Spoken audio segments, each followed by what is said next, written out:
En este ejercicio vamos a ver cómo se realiza la lectura y escritura de un vector.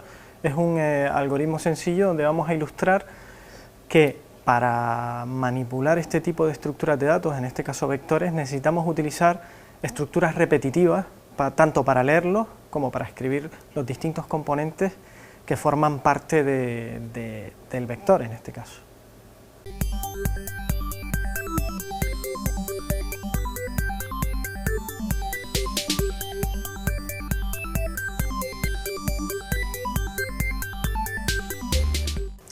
Bien, como comentábamos, aquí tenemos el algoritmo para leer y escribir un vector. Empezamos por la declaración de variables, como en cualquier otro algoritmo, y aquí vemos que definimos una constante entera que llamamos max, ¿vale? Que en este caso vale 100, que como veremos la vamos a utilizar para definir la dimensión máxima del vector que vamos a utilizar en nuestro algoritmo. O sea, esto es cuántos elementos como mucho va a admitir para el vector que vamos a leer o escribir este algoritmo que estamos haciendo. ¿Ok? El vector lo tenemos definido aquí. Es un vector v. Fíjense que la forma de definirlo es simplemente usamos variable entera. Esto lo que va a indicar es que el vector tiene elementos enteros, los elementos que lo constituyen son enteros, y entre corchetes, esto es lo importante y lo que lo distingue de una variable normal, entre corchetes indicamos cuántos elementos tiene el vector. En este caso va a tener 100 porque la constante max vale 100.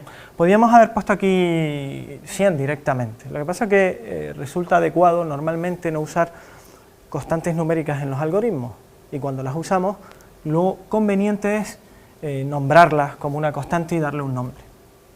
¿Vale? Bien. Esto aquí lo que vemos es una forma de visualizar lo que es un vector en realidad. Un vector podemos verlo como un conjunto de variables, todas seguidas en secuencia, a las que todas, como un todo, lo llamamos v, o vector v. Al igual que en matemáticas, pues un vector de varias componentes le damos un nombre. ¿Vale? En este caso, cada componente, vamos a ver que podemos utilizarla en lenguaje algorítmico, la podemos utilizar en las distintas instrucciones como si fuera una variable. Y para referirnos a cada componente usamos esta notación, ¿no? Si el vector se llama v, pues la componente 1 pues va a ser v de 1, indicando ese 1 entre paréntesis. Esta será v de 2, esta será v de 3, esta de aquí será la enésima, y esta de aquí, que es la última, será v de max, ¿vale?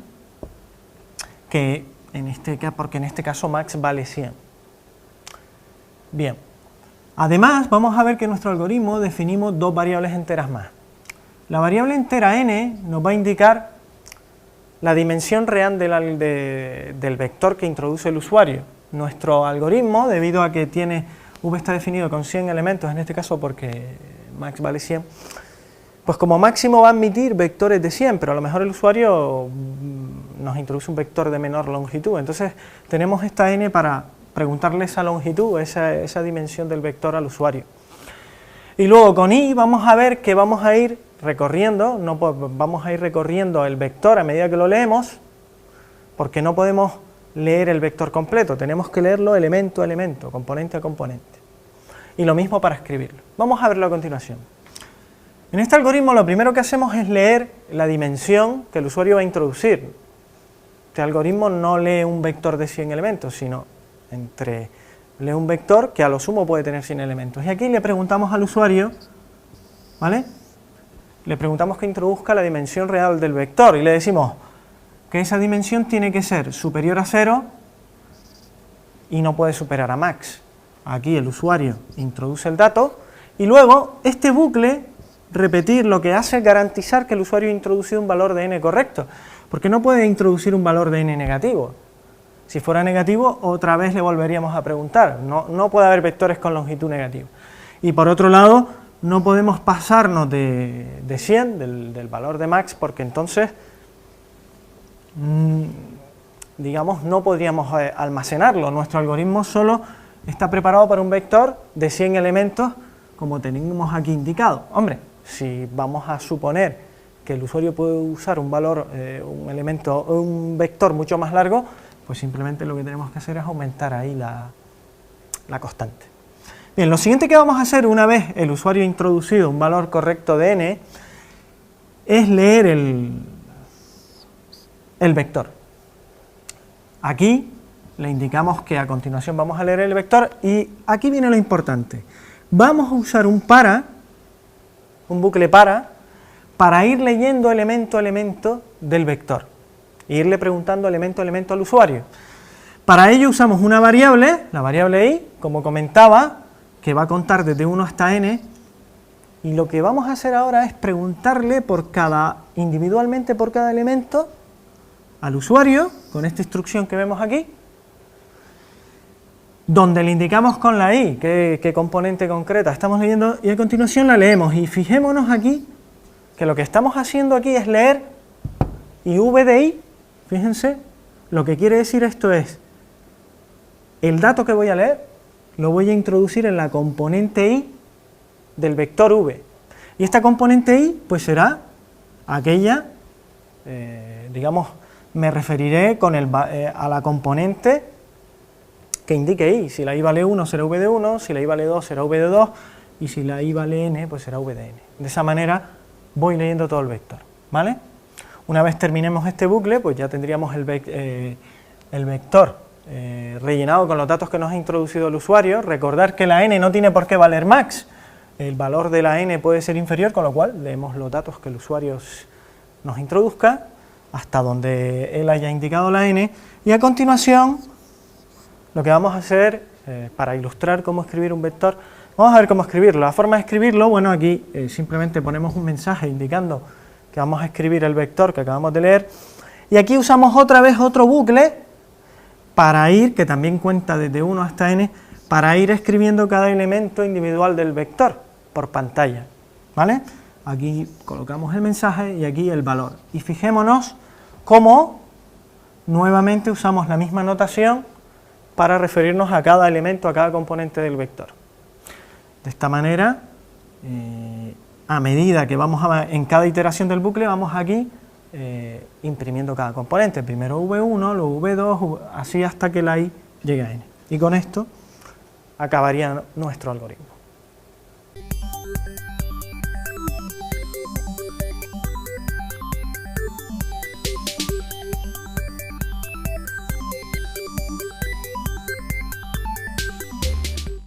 Bueno, ahora, como vemos, vamos a ver la implementación en lenguaje C del algoritmo que acabamos de ver, de lectura y escritura de un vector. Aquí tenemos ya el algoritmo transcrito en lenguaje C, equivalente al que hemos visto en pizarra.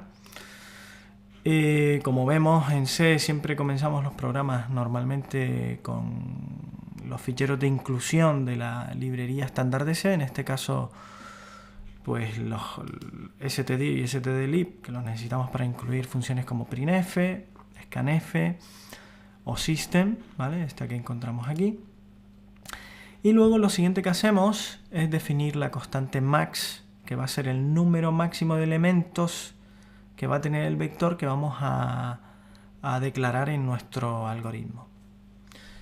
Lo siguiente que tenemos es la función main, que es el algoritmo que es equivalente al algoritmo principal que hemos visto en lenguaje algorítmico, ¿ok? Su cuerpo está delimitado, como ya hemos visto en otras ocasiones, en otros ejercicios, por un bloque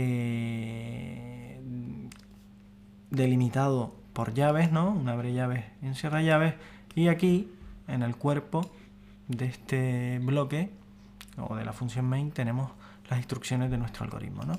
Comenzamos con la declaración de variables, donde declaramos, bueno, en la variable n vamos a tener el número de elementos del vector que realmente el usuario va a introducir.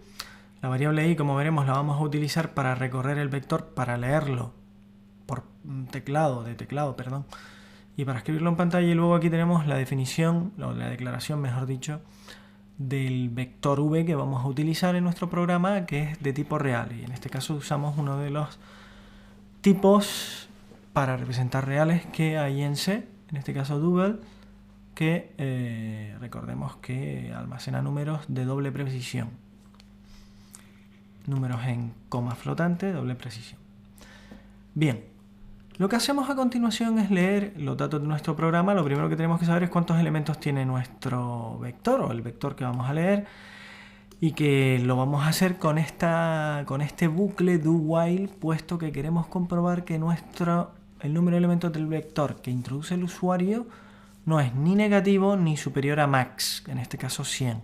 Eso se lo recordamos aquí al imprimirle, al preguntarle, al indicarle que introduzca el valor n. Aquí lo leemos y aquí comprobamos que no sea ni menor que 0, ni menor o igual a 0, ni mayor que max, puesto que en ese caso lo que vamos a hacer es volver a preguntar por el valor n. Una vez conocemos el número de elementos que va a tener nuestro vector y habiéndonos asegurado de que caben dentro de los 100 elementos que hemos reservado para nuestro vector en la declaración de variables aquí, pues lo que hacemos es leerlo. Para leerlo, primero escribimos por pantalla que vamos a leerlo, y luego con un bucle vamos recorriendo elemento a elemento y preguntando por cada uno de ellos individualmente y leyéndolos en esta instrucción. Recordemos que un vector lo debemos de manipular elemento a elemento, incluso tanto para leerlo como para escribirlo, o para manipularlo, o para hacer otra operación, como veremos, como se puede ver seguramente como en otros ejercicios, ¿no? En este caso lo que vamos a hacer es leerlo, pero tenemos que ir elemento a elemento. De ahí la necesidad de usar un bucle que cuenta desde el primer elemento del vector hasta el último. Recordemos que en lenguaje C, pues el primer elemento del vector tiene subíndice 0, no 1 como en lenguaje algorítmico. De ahí que en el bucle comencemos a contar en 0. Una vez acabamos este bucle, como hemos dicho, pues habremos leído todos los elementos del vector que va a introducir el usuario. Y lo siguiente que hacemos pues es escribirlo por pantalla, como vimos en la versión algorítmica. Ponemos un mensaje en pantalla indicando que vamos a mostrar el vector introducido. Otra vez utilizamos el mismo bucle.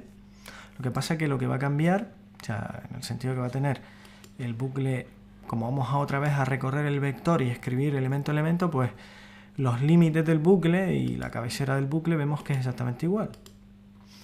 Lo que hacemos aquí simplemente es escribir, la única instrucción que tiene la iteración de este bucle es ir escribiendo elemento a elemento del vector introducido previamente.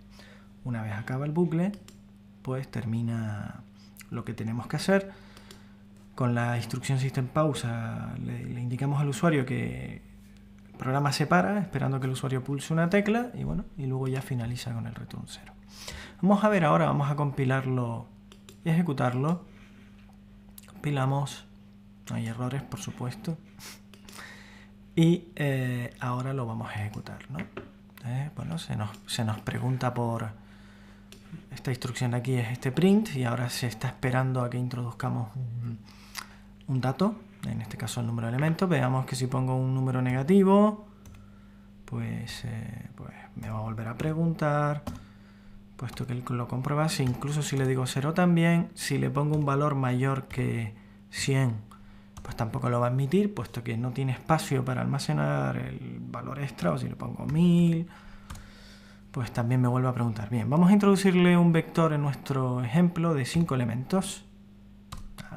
Y ahora nos va a ir preguntando en este bucle, ¿vale? Por cada elemento del vector. El primer elemento es v de 0, vamos a ponerle 1, vamos a hacer un vector sencillo, 1, 2, 3, 4 y 5. Ya hemos introducido todos los elementos del vector. Veamos aquí que en C el primer elemento es el 0, si el vector tiene 5 elementos, el primero es el 0 y el último es el 4. ¿Lo vemos? Del 0 al... Si contamos el 0, un vector de 5 elementos, pues tiene que llegar a 4 para tener 5.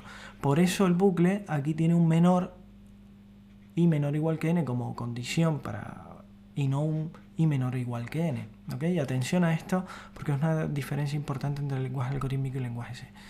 Y luego aquí vemos cómo lo escribimos y se nos escribe el mismo vector que acabamos de introducir, ¿no? El primer elemento 1, 2, 3, 4, 5. Lo que pasa es que como es una variable real, normalmente en C, cuando la imprimimos utilizando el printf, pues él introduce coloca decimales, ¿no? Cifras fraccionarias, aunque el número sea pues no las tenga, como es el caso. Y bueno, lo último que hay que hacer, nos pregunta por pulsar una tecla, la pulsamos y ya ha finalizado nuestro algoritmo.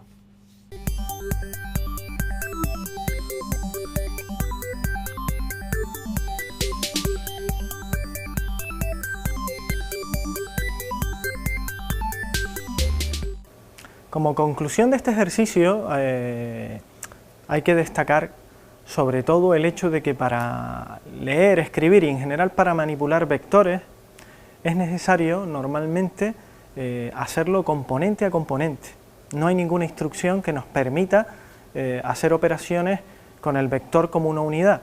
Es por ello que hay que usar estructuras repetitivas, como las que hemos visto en este ejercicio, para, en este caso, leer elemento a elemento de teclado o escribir elemento a elemento en pantalla. Vamos a ver que esta es la forma natural o normal de manipular vectores en cualquier algoritmo.